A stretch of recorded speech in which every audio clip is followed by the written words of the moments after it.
दादा बेटी बेटा गाँव भरला देहू नेवता नया बेदाई अंगना मामो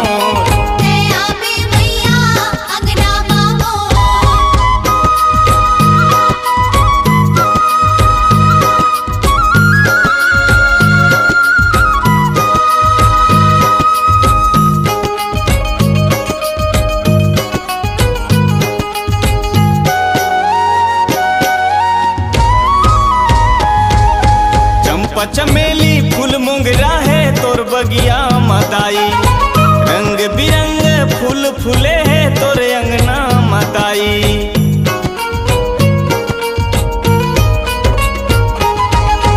चंपा चमेली फूल मुंगरा है तोर बगिया मताई रंग बिरंग फूल फूले है तोर अंगना ममाई। और सेवा नहीं जानो हृदय मा तोला मानो नया बेदाई अंगना मामोर नया बे मैया भूना मामोर।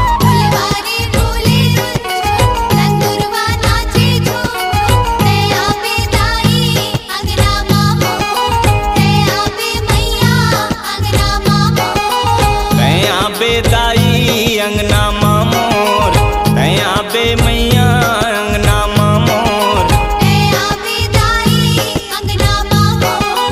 नया बे मैया